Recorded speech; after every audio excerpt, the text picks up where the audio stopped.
Hello everyone, it's me, Con from Seafoam Gaming, back again with yet another Eternal Memories. Last time we covered an arcade favorite that was a high score chaser. Now we cover a home console favorite that's a high score chaser. I like high score chasers, it's pretty obvious. But don't worry, we'll get back to our favorite lengthy games and platformers soon. So in this episode, I'm going to cover one of the Famicom's hidden gems, at least until 2014, when Summer Carnival Recca came to the 3DS Virtual Console. Now, why would Summer Carnival Recca even be on a 3DS? Well, I don't know. It's a weird choice from Naxat Soft, I think in like late 2012 or 2013. I don't even remember if Recca came on the US store until 2013 or 2014. I think it was 2014, but I'm not sure, because I also noticed when the Mysterious Murasame Castle came out here. So I think it was 2013 over here. Either way, with my date confused, they randomly re-released Summer Carnival 92 Recca on the eShop, like, for no reason. And I remember when it first came out in Japan, people were like, wow, this is a real game, where did it come from? And I was like, oh, cool, but it's not going to come out here probably. Well, lo and behold, it did on our 3DSs, and I need to tell you why I rejoiced for the game, and why it was a fun game I remember playing, for hours on end just to beat my high score. But there was a problem. I tried finding a real cartridge so I could plug in my NES and a converter to get it to work on my TV for capture purposes, and they are $600. I knew it was rare, but I swore that when I looked up the game like 6 years ago, it was only $300 or so. Either way, it's expensive and I just can't buy it. I'd love to buy on the Wii U, Wii, or the Nintendo Online app, but as of when I'm filming this, there's no way to play this on a console legally without importing. So I opened the gates to Shadow Realm. I basically whipped open my NES Classic and stuffed Recca inside of it. So yeah, I committed something I really don't like doing, but I need it for footage. And I bought the game on 3DS anyway, and I'll buy it over and over again on anything it ever comes out on. So yeah, let's jump right into why Summer Carnival 92 Recca is a great game. Released by Naxat Soft in 1992, Recca is a shooting game that seemed to have been made for the purposes of a score-chasing competition they held around that time. They've also released a few PC Engine Summer Carnival games for the surrounding years, but Recca is the one most people remember, due to it standing out for a variety of reasons. For one, it's on the Famicom. Usually the PC Engine would get all these shooters because it's pretty much the best system around for the genre, but Naxat Soft stuck with the Famicom for this game and they wanted to push it to the extremes, whether the system liked it or not. In Japan, this game seems to have gotten a cult following, and while there was a soundtrack released a few years after the original game came out, there wasn't much else to the series besides that. The Summer Carnival series ended in the 90s, and none of the games have any story connections with one another, so there should even be much else to make note of. For a game that was only glanced at by US emulator users, Recca was really only known for its technical feats and rarity over the actual quality of the game itself. That is, until the late part of 2012, when out of nowhere, the game came out on the 3DS Virtual Console in Japan. Considering how the 3DS was shifting to NES games at this point and usually sticking to safe picks, an obscure shooter like Recca was one of the strangest additions to the early 3DS lineup. I remember first hearing about this release on Nintendo Life, where people would note that it was a pretty impressive score chaser for the era, but hardly anyone knew what to think of the game for themselves because of how rare it was. In fact, mostly everyone I knew on that site assumed it would just stay in Japan forever since it skipped the Wii Virtual Console worldwide, and people didn't even know why it was on the 3DS to begin with. Like, why the 3DS foldings, and why in 2012 over 2007 on the Wii when it could have made a bigger impact. Despite our doubts, in 2013 the game was confirmed for the US and European markets in a Nintendo Direct. Noted in the Direct for having the impressive technical feats and for its crazy action, Westerners could finally play this obscure, rare shooting game for only $5. I bought it the moment it went live on the eShop, and Recca ended up becoming one of my most played Virtual Console games of all time. So, believe it or not, Recca actually has a story to it, but it's completely absent from the actual game, despite a music track meant to go along with a synopsis being present in the sound test. In the year 2303, an alien force breaks into the galaxy and makes a gradual approach to Earth, killing 3 million people Yes, millions of people along the way, including all the resistance forces. It isn't until a ship named Recca is built as a last resort that the tides of battle begin to turn. And that's the entire story in the manual. Even when you beat the game, there's no real clues or any indications on how things actually end, to the point that if you skip the manual, you don't miss anything at all. Either way, Recca has 3 game modes, with 2 score attack modes and the main game. A brutally challenging experience. You have 3 buttons to use, with select changing your ship speed, the B button being used to shoot your normal shot or charged attack when you don't shoot for a while, and the A button fires your options. The controls are very simple, and within minutes you'll have the hang of controlling the ship. A perfect difficulty curve for a game that was meant for very short play sessions. On the 3DS, where I played this game the most, it was a pretty typical game for me, and I really just played the main game for the sake of getting a new high score, which I later then share on Miiverse when the communities opened up later in 2013. I stick explicitly to the time attack and normal game modes, and the only time I even bothered to try anything else was by using the infinite lives code to beat the main game. And if you're a newcomer or even the medium difficulty to shooters, you'll need this code if you have any hopes of beating the game, since there's no continue feature whatsoever. There was a stage select, but good luck even using that to get far. When playing legit, I've only made as far as the boss of stage 2 before I lost. Still, the score chasing aspect kept me coming back every now and then to improve my scores. I could just end this retrospective at that, since I just played for scores, had a good time, and score attacks a very fun mode.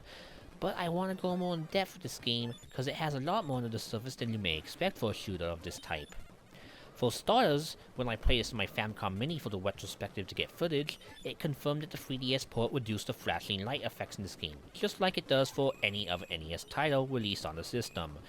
But unlike other NES titles where the flashes aren't even a big deal and should probably even be kept intact and no one will really care, Recca goes insane with the flashing lights. Every single hit in the boss fight causes the screen to throw a fit, and I've confirmed that it's not the emulator of the Mini, though the Mini emulator does cause the HUD to vibrate for some reason. So I'm not gonna lie, playing the 3DS version where the white flashes will change to a solid pink made me underestimate how much changes they always make to virtual console games to make them not murder the eyeballs.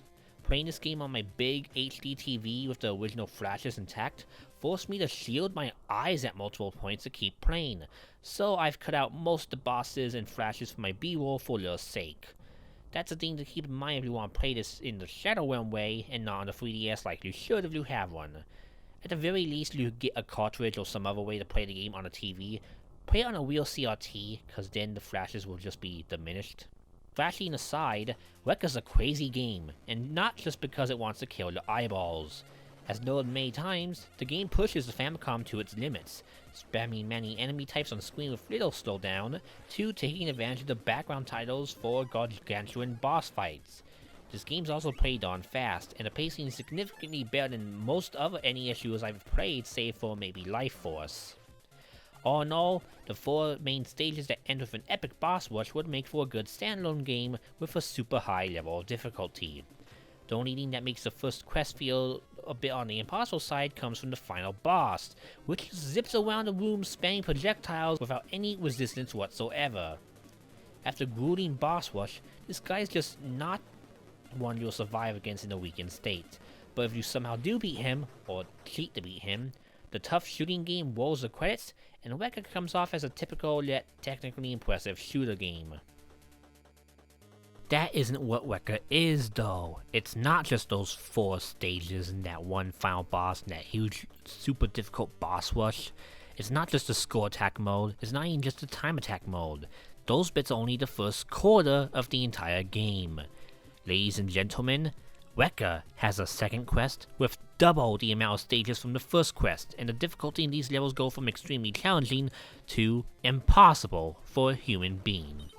I do not exaggerate when I say that I have never beaten a single level of the second quest legitimately, and I probably never will. This is one trip that you'll need that infinite lives cheat for if you're, well, any sort of skill level of shooters unless you're a god. This leads to Recca becoming the hardest shooter on the entire system, hands down. At least for me, considering how I haven't played some of those terrible shooters, because I know there's a lot of Shadow Realm shooters and stuff, but in terms of polished ones, This is definitely one of the most hardest games in the entire system. And that final boss? Oh, he gets even faster now. Seriously, how the heck can anyone beat the second quest without dying? I'm sure people have done it, but yeah, this will put you to the test for sure. Yet even the 8 new stages aren't even close to being the full package, as there's a new mode that applies to both quests, Zonky Attack. In this mode, you get 50 lives, which sounds like a great easy mode, right? Well, in some cases it kind of is, actually, but if you combine this with a stage select right, you may actually even beat some of the tougher first quest stages. But in the second quest, this makes the impossible double impossible, as every single enemy and boss explodes into bullets upon contact with the shots. In the first quest, this isn't much of a problem, but it can still be a big pain. And in the second quest, well, everything is flooding at you, so you're gonna die a lot. And if the enemy takes more than one hit to kill, like in the second quest, each hit causes bullets to scatter. This means bosses will just flood the screen with bullets besides their own, and it can seriously make things even crazier. There's some sort of winking here, but as far as I can tell, it only works whenever you beat the game. So unless you're a gaming god, don't even bother playing this mode for score attack, because it just won't work. If anything, this mode feels like a tech demo for how to make it an already intense game even more intense, basically to see if they can do the ultimate pushing of the technical limits to the extreme. So that's Recca, a crazy bullet hell game with a second quest that will destroy the entire country. It's really fun despite the high challenge level, and I absolutely recommend you pick this game up on the 3DS if you have one. But if you want a real cart like I wanted, you probably should just not even bother, or go for a repro, because it's not worth $600 in the slightest, and I doubt I'll ever see it drop anytime soon. I may have loaded it onto my Mini for footage purposes, but I'm gonna stick to my 3DS version for score chasing purposes, even if Miiverse is long gone. Here's hoping Nintendo Online gets the game in the future. So what else is there to talk about then? Well, how about the stage select having this goofy girl scribbled on it for no reason except that the staff wanted her there as a funny joke. The Japanese text here says Recca-chan, I believe, and there was a few sound test songs that are here just to supplement this image, and nothing more. They aren't extra stages, they aren't extra story scenes, there's only that one opening cutscene song I mentioned earlier. No, these bonus songs are just for this drawing. I have no clue what they were thinking of the screen, but that's Naxat Soft for you, doing weird things like this in Devil Crush. And there you have it. Those were my impressions and overall memories of Sunburn Carnival 92 Recca. Now, it's weird that random Famicom game ended up being one of my favorite titles, and I don't even know how many people bought it when it came out over here, because like they dropped it on eShop trailer and then never mentioned it again. It wasn't tied to Smash, it wasn't tied to any major new game in the Summer Carnival series. So I don't know why Nintendo released it the way they did, but I'm glad because I got to play an obscure hidden gem. And that was one of my favorite shooters on the NES, though that's not hard to do since most of the other ones just basic. Except maybe Commando and the Contra games. Those are still fun. But yeah, Summer Carnival 92 is a really great game, and I recommend that if you have a 3DS, you buy it ASAP. Or if it comes on Nintendo Switch Online, you don't hesitate to buy that, or, well, not buy, but subscribe or play it as soon as you can, because it really is a good game.